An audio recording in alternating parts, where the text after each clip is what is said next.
আজকের পর্বে শেয়ার করব সবচেয়ে সহজ পদ্ধতিতে দারুণ স্বাদের 4টে পিঠের রেসিপি। হ্যালো দর্শক, welcome back to my channel. আমি গুলশান কুকিং হাউজে আরও একটি নতুন রেসিপি দেখার জন্য সবাইকে স্বাগত জানাই। আর আমার আজকের রেসিপিগুলো যদি আপনাদের ভালো লেগে থাকে তাহলে প্লিজ একটি লাইক দিতে ভুলবেন না, রেসিপিগুলো শেয়ার করবেন এবং চ্যানেলটিকে সাবস্ক্রাইব করে সাথেই থাকবেন। প্রথমেই আমি এখানে একটা কড়াইয়ে 1 গ্লাস জল দিয়ে সামান্য একটু লবণ দিয়ে দিলাম আর 1 টেবিল চামচ পরিমাণ চিনি দিয়ে এখন জলটাকে ভালো করে ফুটিয়ে নেব। তো এখানে জলটা ভালোভাবে ফুটে উঠেছে আর এখন আমি দিয়ে দিলাম 1 কাপ পরিমাণ চালের গুঁড়ো।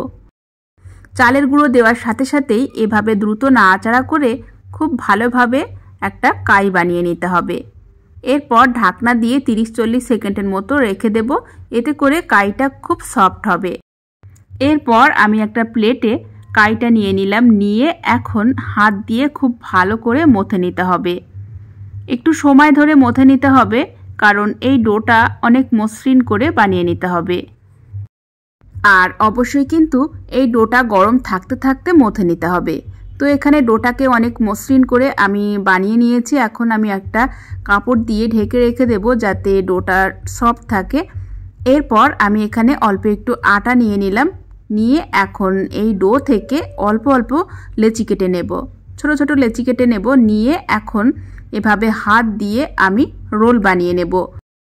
আর এখানে চেষ্টা করবেন রোলগুলো যত পাতলা করে বানিয়ে নেওয়া যায়, যত পাতলা হবে রোলগুলো এই রেসিপিটা তত পারফেক্ট হবে। তো এখানে আমি একটা রোল এরকম পাতলা করে বানিয়ে নিলাম, একটা রেডি করে নিলাম। এবার সেম পদ্ধতিতে বাকি ডো থেকে আমি অল্প অল্প করে লেচি নিয়ে এভাবে রোল বানিয়ে নেব। অসাধারণ, একেবারে ইউনিক একটি পিঠার রেসিপি। আপনারা অবশ্যই বাড়িতে একবার ট্রাই করবেন, খেতে দারুণ লাগে। তো এখানে একে একে আমি এখন সবগুলো পিঠে বানিয়ে নিলাম।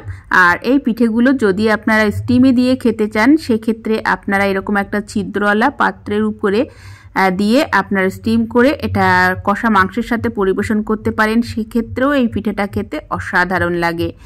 আর আমি কিন্তু এখানে এই পিঠেটাকে দুধ দিয়ে বানিয়ে দেখাবো। তো তার জন্য আমি প্রায় 1 লিটারের মতো দুধ নিয়ে নিলাম। দুধটাকে এখন ভালো করে ফুটিয়ে নিতে হবে। আর এই সাথে সাথেই আমি 1/2 কাপ পরিমাণ চিনিও দিয়ে দিলাম, 2টো এলাচ দিয়ে দিলাম। আপনারা যে যেরকম মিষ্টি খেতে পছন্দ করেন সেই হিসাবে আপনারা চিনির পরিমাণটা দিয়ে দেবেন। আর আপনারা চাইলে কিন্তু এখানে চিনির পরিবর্তে গুড় ব্যবহার করতে পারেন। তো এখানে খুব ভালোভাবে দুধটা ফুটে উঠেছে। এই পর্যায়ে আমি কিছুটা নারকেল কোড়া দিয়ে দিলাম, মোটামুটি 1/2 কাপ পরিমাণ। এরপর আমি যে পিঠেগুলো বানিয়ে রেখেছিলাম সেই পিঠেগুলো একে একে দিয়ে দেব। এই পর্যায়ে মিডিয়াম টু হাই রেখে জাল করে নেব প্রথমে 2 মিনিটের মতো, তারপরে আবারও 2 মিনিট লো টু মিডিয়ামে রেখে জাল করে নিতে হবে। পিঠেগুলো দেওয়ার পর এখন আলতো হাতে পিঠেগুলোকে একটু এভাবে নাড়াচাড়া করে নিতে হবে। আর আপনারা যদি এই পিঠেগুলো এরকম লম্বা লম্বা রাখতে চান সেক্ষেত্রে খুব বেশি নাড়াচাড়া করলে হবে না, আলতো হাতে মোটামুটি এভাবে একটু নাড়াচাড়া করে নিতে হবে।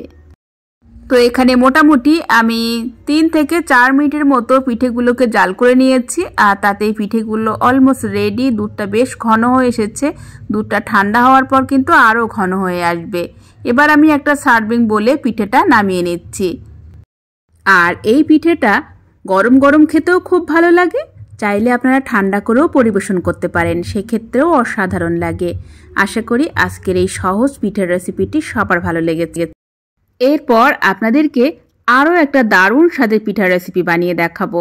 আর তার জন্য প্রথমেই আমি 1.5 গ্লাস জল নিয়েছি, সামান্য একটু চিনি লবণ দিয়ে জলটাকে ফুটিয়ে দিয়ে দিচ্ছি 1.5 কাপ পরিমাণ চালের গুঁড়ো।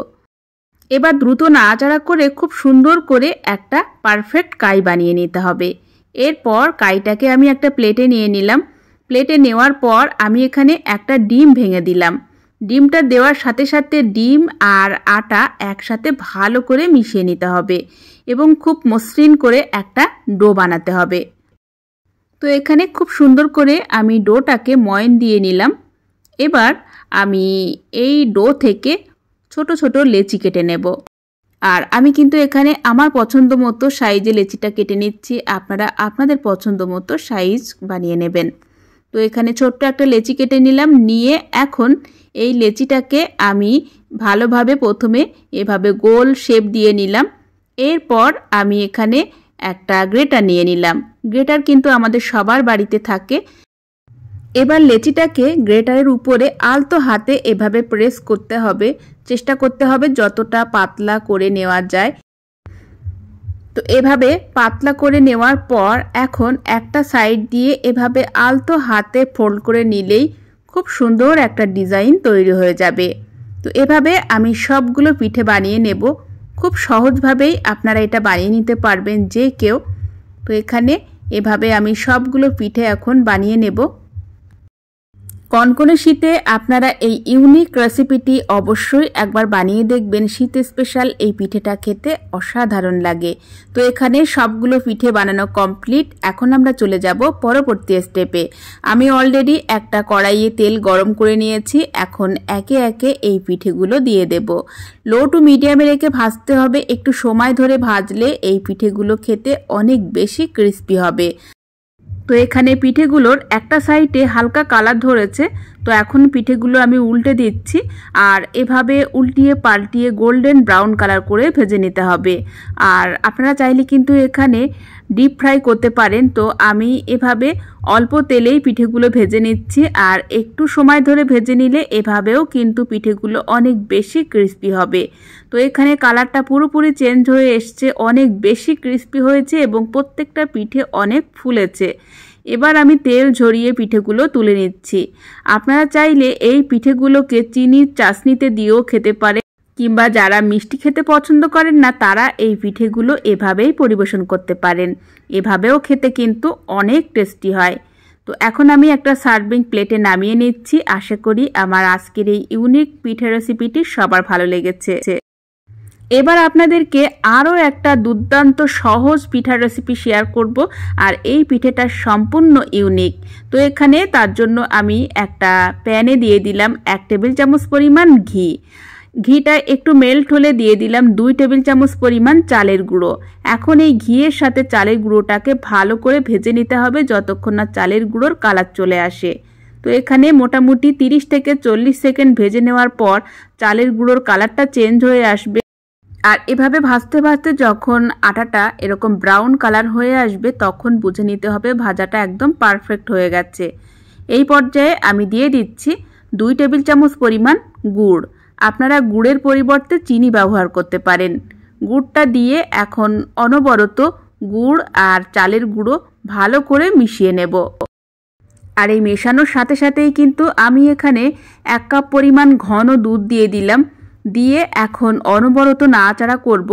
আর এই পর্যায়ে কিন্তু গ্যাসের ফ্লেমটাকে লো টু মিডিয়ামে রেখে দেব। আর এভাবে নাড়াচাড়া করতে করতে দেখবেন যে কিছুক্ষণের মধ্যেই এই মিশ্রণটা অনেকটা ঘন হয়ে এসেছে।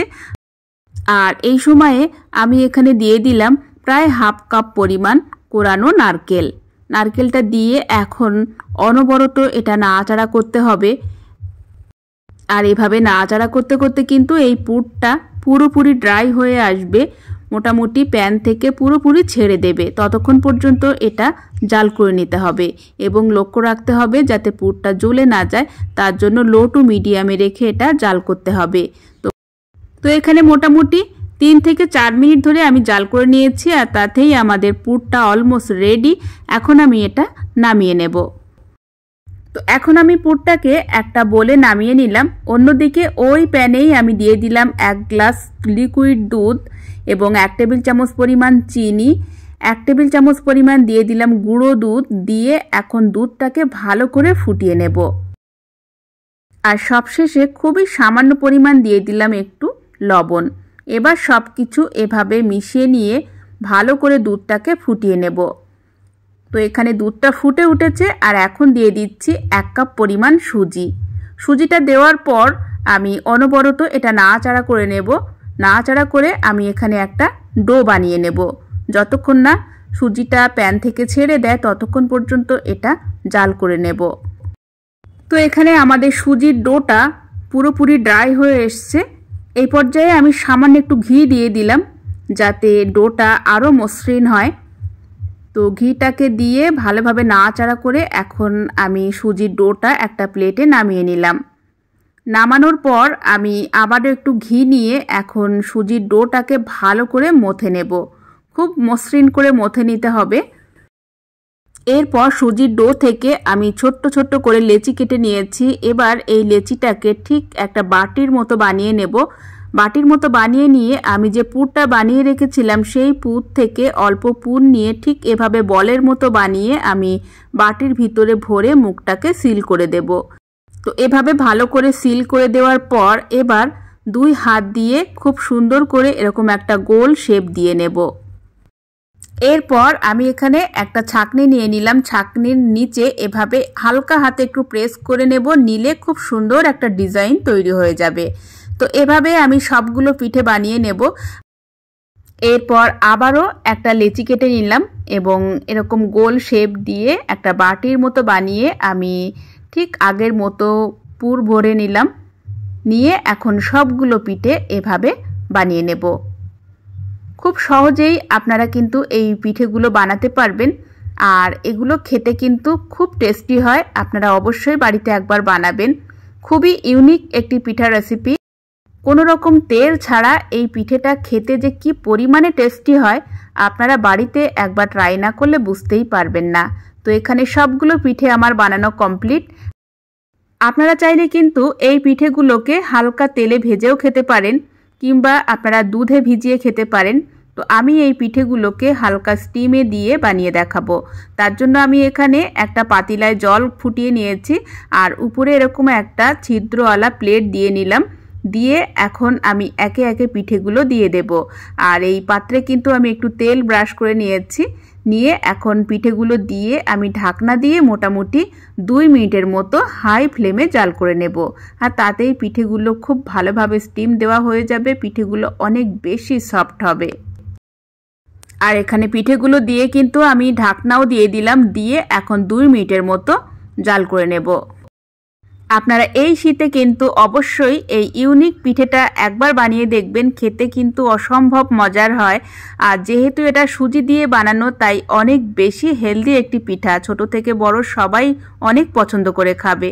তো এখানে আমি 2 মিনিটের মতো স্টিম দিয়ে এখন ঢাকনা তুলে নিলাম। পিঠেগুলো দেখেই বুঝতে পাচ্ছেন কতটা সফট হয়েছে। এখন আমি এই পিঠেগুলো একটা প্লেটে নামিয়ে নেব। আর এখন হচ্ছে গরম গরম পরিবেশনের পালা। অসাধারণ স্বাদের পিঠের এই রেসিপিটা আপনাদের কাছে যদি ভালো লেগে থাকে তাহলে প্লিজ একটি লাইক দিতে ভুলবেন না। রেসিপিটা শেয়ার করবেন এবং চ্যানেলটিকে সাবস্ক্রাইব করে সাথেই থাকবেন। এবার আপনাদেরকে আরও একটা দারুণ স্বাদের পিঠার রেসিপি শেয়ার করছি, আর সেটা হচ্ছে সুজি দিয়ে। তো এখানে আমি একটা মিক্সিং জারে নিয়ে নিলাম 1 কাপ পরিমাণ সুজি এবং 1 কাপ পরিমাণ দিয়ে দিচ্ছি জল। দিয়ে এখন এই সুজিটাকে আমি একটু মিক্সিংয়ে ঘুরিয়ে নেব। জাস্ট দানাগুলো একটু মিহি করার জন্য আমি সুজিটাকে একটু মিক্সিংয়ে ঘুরিয়ে নিচ্ছি। তো সুজির মিশ্রণটাকে আমি রেডি করে নিয়েছি। এখন এটাকে আমি একটা মিক্সিং বোলে নিয়ে নেব। এরপর আমি এখানে দিয়ে দিচ্ছি স্বাদ মতো লবণ আর সামান্য একটু বেকিং পাউডার দিয়ে সব কিছু একসাথে ভালো করে মিশিয়ে নেব। তো এভাবে খুব সুন্দর একটা ব্যাটার বানিয়ে নিলাম। ব্যাটারটা খুব বেশি ঘন না আবার খুব বেশি পাতলা না, মিডিয়াম করে বানিয়ে নিলাম। এবার আমি একটা কড়াইয়ে 1 গ্লাস জল ফুটিয়ে আমি উপরে এরকম একটা ছিদ্রওয়ালা প্লেট দিয়ে দিলাম। দিয়ে এখন জলটাকে ভালো করে ফুটিয়ে স্টিম বানিয়ে নেব। এরপর আমি এখান থেকে 1 হাতা করে ব্যাটার নিয়ে আমি এই প্লেটের উপরে দিয়ে দেব। আপনারা একটু লক্ষ্য করলেই বুঝতে পারবেন যে আমি কিভাবে ব্যাটারটা দিয়ে দিচ্ছি। আপনারাও ঠিক এভাবে ব্যাটারটা দিয়ে দেবেন। তো এভাবে মোটামুটি আমি 6 থেকে 7টার মতো দিয়ে দিলাম। দিয়ে এখন ঢাকনা দিয়ে আমি মোটামুটি 1 মিনিটের মতো হাই ফ্লেমে জাল করে নেব। তো মোটামুটি 1-1.5 মিনিটের মতো আমি জাল করে নিয়েছি। আর এখন ঢাকনা তুলে নিলাম। এখন কিন্তু সুজির পিঠেগুলো খুব ভালোভাবে সিদ্ধ হয়ে গেছে। উপরটা দেখেই বোঝা যাচ্ছে অনেকটা ড্রাই হয়ে এসছে। এখন আমি একটা পিঠে এভাবে আলতো হাতে তুলে নেব। আর যেহেতু প্লেটে তেল দেওয়া ছিল তাই পিঠেগুলো তুলতে কিন্তু কোনো রকম অসুবিধা হবে না। তো এখানে সবগুলো পিঠে আমি তুলে নিলাম। এবার সেম পদ্ধতিতে আমি সবগুলো পিঠে বানিয়ে নেব। তো এখানে সবগুলো পিঠে বানানো কমপ্লিট। এখন আমরা চলে যাব পরবর্তী স্টেপে। তো এখানে আমি একটা প্যান নিয়ে নিলাম আর প্যানে দিয়ে দিচ্ছি প্রায় 1.5 গ্লাস পরিমাণ লিকুইড দুধ। দুধটাকে কিন্তু আমি আগে থেকে জাল করে রেখেছিলাম। দুধটা দিয়ে এখন আমি দুধটাকে ফুটিয়ে নেব। আর তার আগে আমি 2 টেবিল চামচ পরিমাণ দিয়ে দিচ্ছি মিল্ক পাউডার। মিল্ক পাউডারটা দিলে অনেক বেশি টেস্টি হবে, তবে চাইলে আপনারা স্কিপ করতে পারেন। এরপর আমি দিয়ে দিচ্ছি 1/2 কাপ পরিমাণ চিনি। চিনিটা আপনারা আপনাদের পছন্দ মতো দেবেন, যে যেরকম মিষ্টি খেতে পছন্দ করেন। চিনির পরিবর্তে আপনারা কিন্তু এখানে গুড় দিয়ে দিতে পারেন। তো চিনিটা দেওয়ার পর এখন ভালো করে 2-3 বার আমি দুধটাকে ফুটিয়ে নিয়েছি। দুধটা ফুটে উঠলে এখন আগে থেকে বানিয়ে রাখা সুজির পিঠেগুলো দিয়ে দিচ্ছি। পিঠেগুলো দেওয়ার পর এখন মিডিয়াম টু হাই রেখে জাল করে নেব প্রায় 2 থেকে 3 মিনিটের মতো। মোটামুটি দুধটা একটু ঘন হয়ে এলে আমি এই পিঠেটাকে নামিয়ে নেব। আর এখানে কিন্তু আমি 1/2 কাপ পরিমাণ কোরানো নারকেলও দিয়েছি, যে ভিডিও ক্লিপটা স্কিপ হয়ে গেছে। তো এখন কিন্তু দুধটা বেশ ঘন হয়ে এসছে আর এটা ঠান্ডা হওয়ার পর আরও ঘন হয়ে আসবে। এখন আমি একটা সার্ভিং বোলে পিঠেটা নামিয়ে নিচ্ছি। আশা করি আমার আজকের এই সম্পূর্ণ ইউনিক স্বাদের দারুণ মজার 4-4টে পিঠের রেসিপি আপনাদের সবার ভালো লেগেছে। ভালো লাগলে প্লিজ একটি লাইক দিতে ভুলবেন না। রেসিপিগুলো শেয়ার করবেন, চ্যানেলটিকে সাবস্ক্রাইব করে সাথেই থাকবেন। আর আপনারা যদি আমার রেসিপিগুলো ফেসবুক পেজ থেকে দেখে থাকেন তাহলে আমার পেজটা ফলো করতে পারেন। আজকের মতো বিদায় নিচ্ছি। ভালো থাকবেন সবাই, দেখা হচ্ছে পরবর্তী এপিসোডে।